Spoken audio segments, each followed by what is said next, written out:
ठीक है बेटा, तो स्टार्ट करते हैं चैप्टर नंबर 6 की फर्स्ट थियरी जो है फैराडेज एक्सपेरिमेंट। इसका मेन टारगेट था कि उल्टी प्रोसेस करनी है, मैग्नेटिक फील्ड से करंट जनरेट करना है। तो इसने बेटा सबसे पहले क्या किया, तो दो कॉइल ले ली। फर्स्ट कॉइल जो है वो गैल्वेनोमीटर के साथ, सेंसिटिव गैल्वेनोमीटर के साथ कनेक्टेड है। सेंसिटिव गैल्वेनोमीटर थोड़ा सा भी करंट अगर पास होगा डिटेक्ट करेगा, डिफ्लेक्शन दिखाएगा। क्लियर? तो इसको मैंने कोई बैटरी के साथ कनेक्ट नहीं किया। यहां पे तो करंट आने वाला है, इसीलिए इसका वर्ड मैं यूज कर रहा हूं, करंट इंड्यूस होने वाला है।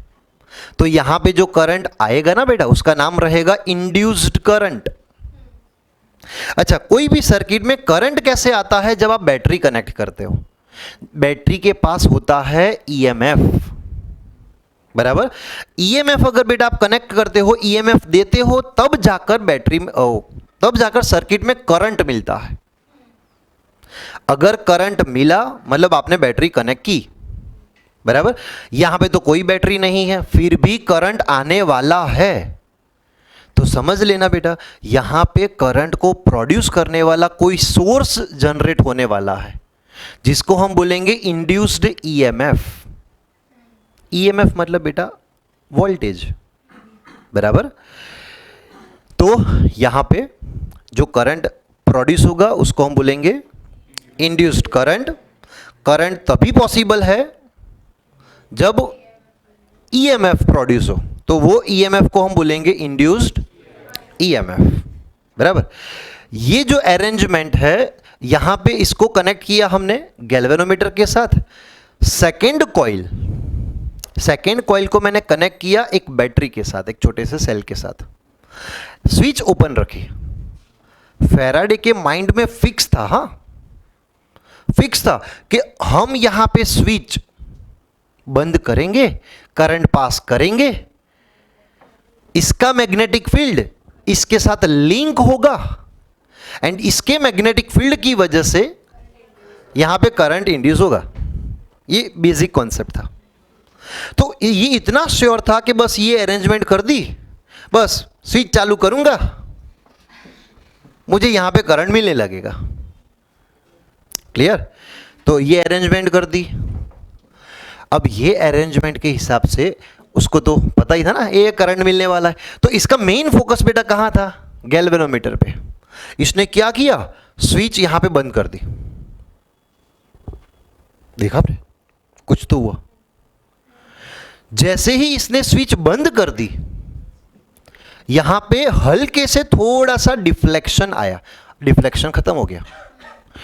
इसने देखा कि यार ये तो मैं स्विच बंद करके रखता हूं, इसकी मैग्नेटिक फील्ड लाइंस कंटिन्यूअसली इसमें से पास हो रही है, यहां पे डिफ्लेक्शन आना चाहिए था, क्यों नहीं आ रहा? आना चाहिए, चलो वेट कर लेते हैं, आएगा, अभी डिफ्लेक्शन आएगा, क्योंकि इसके मैग्नेटिक फील्ड की वजह से, फील्ड लाइन की वजह से, इसके फ्लक्स की वजह से यहां पे करंट आना ही चाहिए, अभी आएगा। बहुत वेट किया, आया ही नहीं, बोर हो गया। शिट यार, करंट नहीं आया। ओह, जैसे ही स्विच ओपन कर दी उस टाइम करंट आया वापस। उसने सोचा यार डिफ्लेक्शन आ रहा है, मतलब करंट तो आ रहा है, लेकिन कंटिन्यूस करंट नहीं आ रहा। इसने सोचा कि चलो फिर से एक बार ट्राई करते हैं। इसने सोचा कि भी मे बी ये कॉइल के टर्न्स कम लग रहे हैं ना, बढ़ा लेते हैं। बैटरी के वोल्टेज भी बढ़ा दिए, टर्न्स भी बढ़ा दिए। अब इसने देखा कि अब तो मिलेगा, मस्त यहां पे करंट मिलेगा। उसने क्या किया? स्विच बंद कर दी। स्विच ये देख रहा है, जब स्विच बंद हो रही है तब यहां पे डिफ्लेक्शन आ रहा है। जब स्विच कंटिन्यूअसली बंद रहती है, यहां पे कोई करंट इंड्यूस नहीं होता। यहां पे कांस्टेंट करंट उसने पास किया, कांस्टेंट करंट पास हो रहा है, उसकी वजह से मैग्नेटिक फील्ड प्रोड्यूस हो रहा है, वो फील्ड लाइन इसमें से पास हो रही है, फिर भी कोई करंट यहाँ पे नहीं मिला, कोई ईएमएफ नहीं मिला। इसने बोला यार शिट, ओपन कर देता हूँ।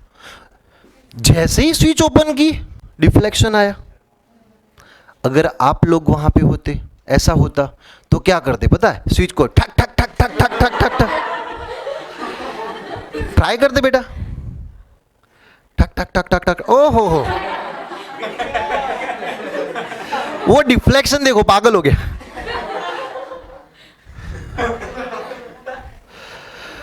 तो उसने क्या देखा कि जब मैं स्विच बंद करता हूं, तब बेटा सर्किट में जब आप स्विच बंद करते हो, क्लोज करते हो ना, तब ये सर्किट में पहले तो जीरो करंट था। मान लो कि लास्ट में 5 एम्पियर का करंट आ रहा है, तो 0 to 5 एम्पियर होने में कुछ टाइम लगेगा? ऐसा तो है नहीं 0 से डायरेक्ट 5 हो गया। तो जब ये करंट 0 से 5 हो रहा है, हाँ, उसके बाद सर्किट में 5 एम्पियर का कांस्टेंट करंट होगा। लेकिन जब करंट 0 से 5 हो रहा है, सर्किट में करंट इंक्रीज हो रहा है, उस टाइम यहां पे डिफ्लेक्शन मिल रहा है। जब कांस्टेंट करंट पास हो रहा है तब कोई डिफ्लेक्शन नहीं है। जब स्विच ओपन कर देते हैं, स्विच ओपन करेंगे तो करंट 5 एम्पियर से 0 होगा। तो जब ये करंट 5 एम्पियर से 0 एम्पियर होने जा रहा है, उतने टाइम के लिए देखना, अगेन यहां पे करंट मिला, करंट इंड्यूस हुआ। तो ये फर्स्ट एक्सपेरिमेंट से इसका कंक्लूजन क्या हो सकता है?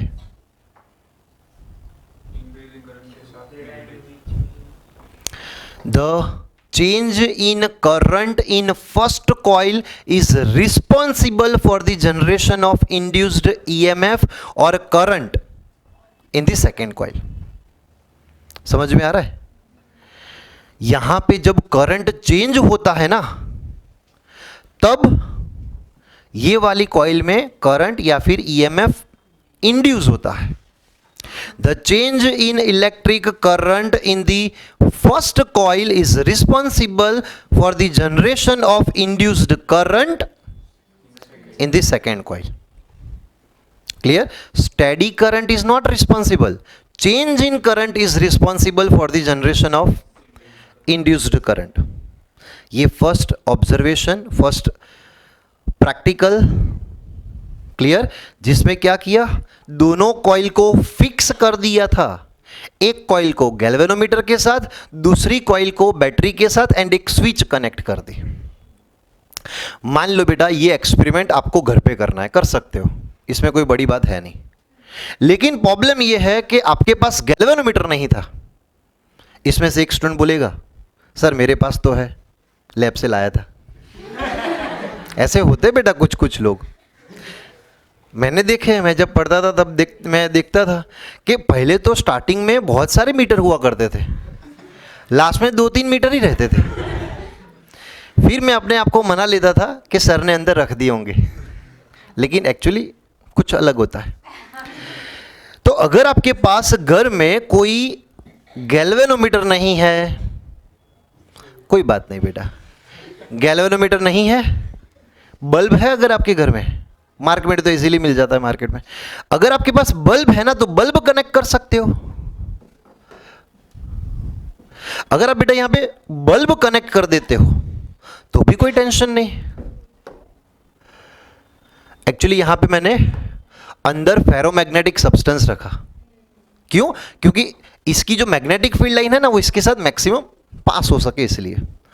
तो इसके बाद यहां पे गैल्वेनोमीटर नहीं है तो कोई बात नहीं बेटा, बल्ब तो था, तो बल्ब से डिटेक्ट किया जाता है करंट। बल्ब ग्लो हुआ मतलब करंट है, बराबर। तो गैल्वेनोमीटर की जगह आप बल्ब का भी यूज कर सकते हो। क्लियर? यह है फर्स्ट एक्सपेरिमेंट। चलो नेक्स्ट, सेकेंड एक्सपेरिमेंट में क्या करेंगे हम? यहां पे मैंने की यहां पे नहीं कनेक्ट की, बराबर। मैंने क्या किया यहां पे,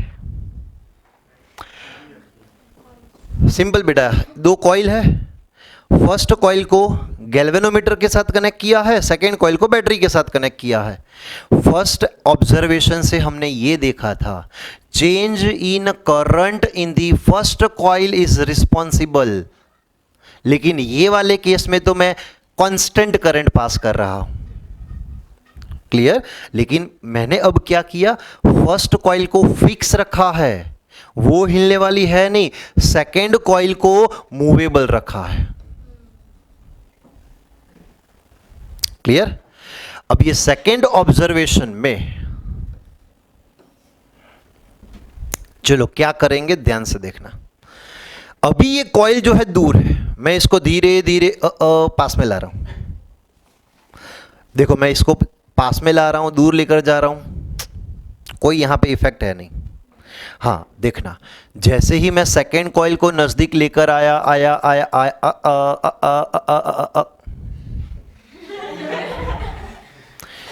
क्या हो रहा है बेटा, यहां पे डिफ्लेक्शन आ रहा है। लेकिन जैसे ही मैंने ये कॉइल को फ्री कर दिया मतलब बेटा यहां से लीव कर दिया, स्टडी कर दिया, तब कोई डिफ्लेक्शन है नहीं। जब मैं इसको यहां पे नजदीक लेकर आऊंगा तब डिफ्लेक्शन है। जैसे ही मैं इसको फ्री कर देता हूं कोई डिफ्लेक्शन नहीं, मैं इसको और पास में ला रहा हूं डिफ्लेक्शन है। तो जब जब मैंने फर्स्ट कॉइल के रिस्पेक्ट में सेकेंड कॉइल को मूव किया, तब तब फर्स्ट कॉइल में मुझे करंट की प्रेजेंस मिली, गैल्वेनोमीटर का डिफ्लेक्शन मिला।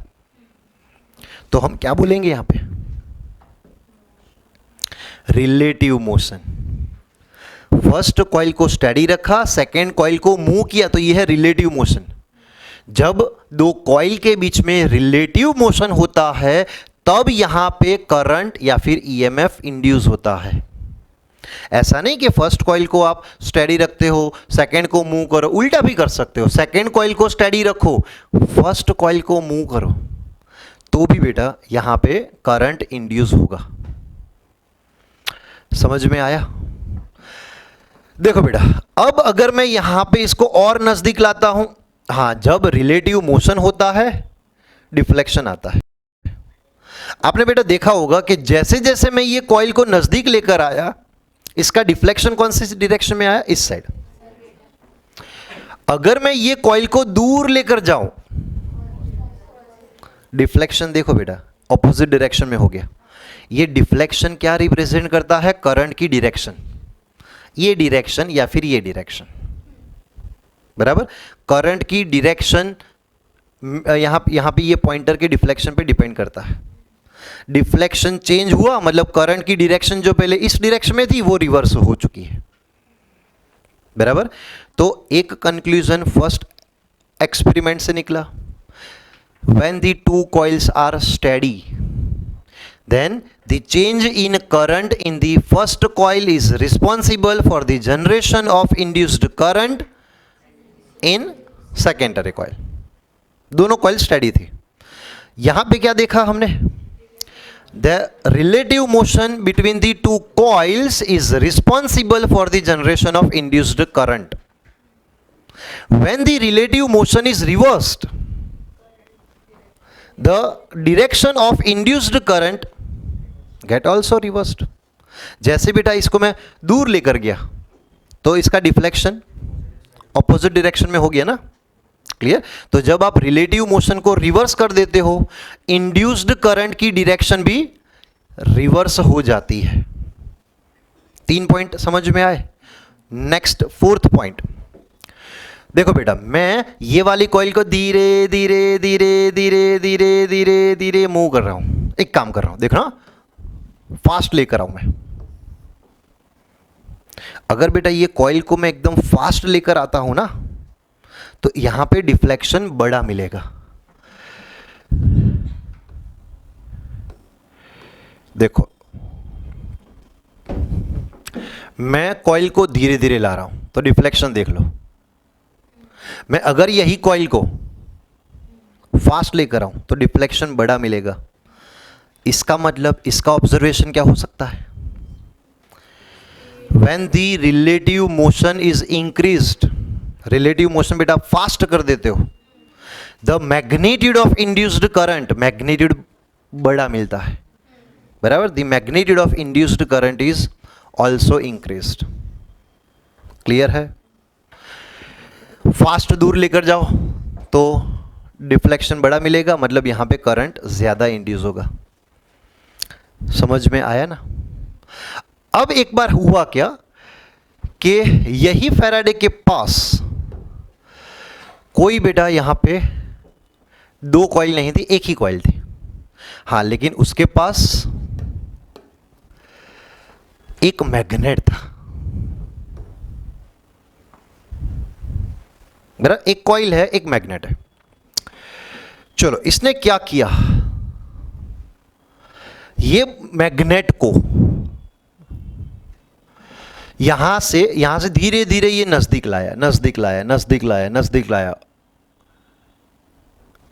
जब ये मैग्नेट को लेकर आ रहा है तब डिफ्लेक्शन था, जैसे ही मैग्नेट को फिक्स कर दिया कॉइल के रिस्पेक्ट में, कोई डिफ्लेक्शन है नहीं।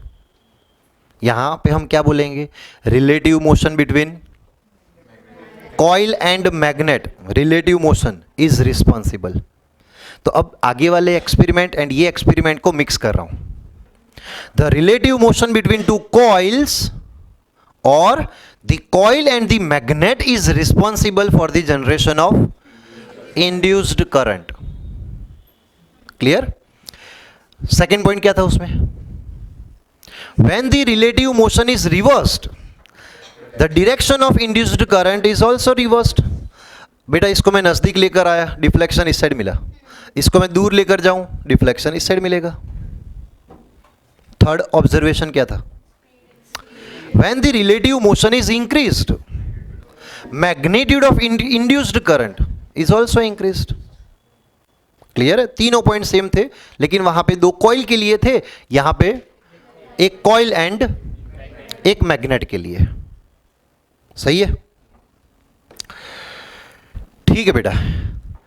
तो ये सारे के सारे केसेस में, तीनों एक्सपेरिमेंट में एक कॉमन पॉइंट है, ये तीनों एक्सपेरिमेंट में एक कॉमन पॉइंट है। कौन सा कॉमन पॉइंट है? तो फर्स्ट एक्सपेरिमेंट में तो दोनों स्टडी थे, सेकेंड एक्सपेरिमेंट में हमने रिलेटिव मोशन करवाया, लेकिन फर्स्ट ऑब्जर्वेशन में तो दोनों कॉइल स्टडी थी ना।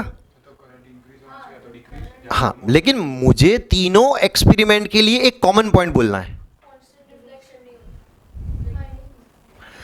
जब बेटा, चलो फर्स्ट एक्सपेरिमेंट याद करो, फर्स्ट एक्सपेरिमेंट में हमने जब स्विच ऑन की तब करंट आया, करंट आया तो उसका मैग्नेटिक फील्ड आया, number of magnetic field lines passing through the surface, normally through the surface is known as magnetic flux। number of magnetic field lines मतलब फ्लक्स, बराबर। जब आपने स्विच ऑन की मतलब बंद की तब करंट इंक्रीज हुआ, करंट के साथ साथ उसका मैग्नेटिक फील्ड, मैग्नेटिक फ्लक्स, वो मैग्नेटिक फ्लक्स सेकेंड के साथ लिंक हो रहा है तो वो फ्लक्स भी इंक्रीज होगा। जब ये करंट कांस्टेंट हो गया, इसका फ्लक्स कांस्टेंट हो गया, यही फ्लक्स सेकेंड कॉइल के साथ लिंक हो रहा है, तो ये सेकेंड कॉइल के साथ जो फ्लक्स लिंक हो रहा है वो भी कांस्टेंट हो गया। जब ये फ्लक्स कांस्टेंट हो जाता है तब कोई इंड्यूस्ड करंट नहीं होता। जब आप आपने स्विच ओपन कर दी, करंट मैक्सिमम से जीरो हो गया तो उसका जो फ्लक्स था वो भी जीरो होगा, मतलब इसके साथ जो फ्लक्स लिंक हो रहा है सेकेंड कॉइल के साथ वो जीरो हो गया। मतलब फ्लक्स जब इंक्रीज हो रहा है तब यहां पे इंड्यूस्ड करंट है, जब वो फ्लक्स डिक्रीज हो रहा है तब इंड्यूस्ड करंट है। लेकिन जब इसका कांस्टेंट फ्लक्स सेकेंड कॉइल के साथ लिंक हो रहा है कोई करंट इंड्यूस नहीं होता। तो करंट इंड्यूस होने का एक बेसिक रीजन अब क्या मिलेगा, तो फिर change in flux is responsible. तीनों में बेटा ये कॉमन पॉइंट है। जब आप मैग्नेट को नजदीक लेकर आते हो तो इसकी ज्यादा से ज्यादा मैग्नेटिक फील्ड लाइंस ज्यादा पास होती है। जैसे ही आपने मैग्नेट को फिक्स कर दिया तो इसकी फील्ड लाइन इसमें से पास हो रही है, लेकिन वो कांस्टेंट है, इसका फ्लक्स इसके साथ जो लिंक हो रहा है वो कांस्टेंट है, तो कोई करंट इंड्यूस नहीं हुआ। जैसे ही मैं इसको और नजदीक लेकर आऊंगा उस टाइम पे ज्यादा फ्लक्स पास होगा, करंट मिलेगा। जैसे ही फिक्स कर दिया, जो भी इसका फ्लक्स है वो कांस्टेंट हो जाएगा। कांस्टेंट फ्लक्स के लिए ईएमएफ करंट इंड्यूस नहीं होता। तो सब का बेटा एक last result, the change in magnetic flux is responsible for the generation of induced current और induced EMF। आएगा। 3 एक्सपेरिमेंट थे, क्लियर? ठीक है बेटा। देखो एक लास्ट पॉइंट यहां पे, जब मैं नॉर्थ पोल को इस साइड ला रहा हूं, नॉर्थ पोल को मैं इस साइड ला रहा हूं, डिफ्लेक्शन देखो कौन सी साइड है? Left side. अगर मैं इसको दूर लेकर जाऊं राइट साइड, मैं मैग्नेट को रिवर्स कर रहा हूं। चलो बेटा, मैं मैग्नेट को यहां पे रिवर्स कर रहा हूं, बराबर। अब साउथ एंड मैंने यहां पे ला दिया।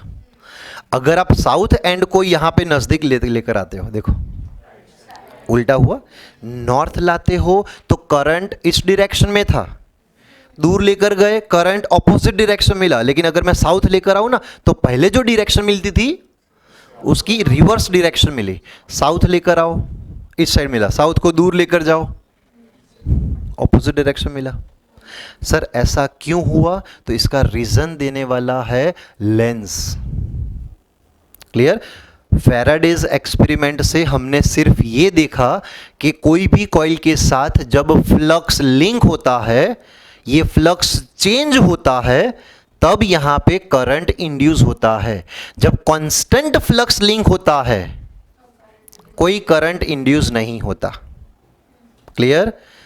लास्ट टाइम कोई भी कॉइल में करंट इंड्यूस करने के लिए इंपॉर्टेंट क्या है? Change in flux. क्लियर? एक और, एंड ये लास्ट, अगर मैं मैग्नेट को फास्ट लेकर आता हूं तो टाइम के साथ कॉइल के साथ जो फ्लक्स लिंक हो रहा है वो फास्ट चेंज होगा। करंट बड़ा मिला था, मैं फास्ट दूर लेकर जाऊं, टाइम के साथ फ्लक्स फास्ट डिक्रीज हुआ तो करंट बड़ा मिला। तो फ्लक्स का जो चेंज है ना वो टाइम के साथ इंपॉर्टेंट है। अगर आपको बड़ा करंट चाहिए तो टाइम के साथ फ्लक्स का चेंज फास्ट करवाना पड़ेगा, तो आपको बड़ा करंट मिलेगा, बड़ा ईएमएफ मिलेगा। समझ में आ रहा है? कोई डाउट? ठीक है।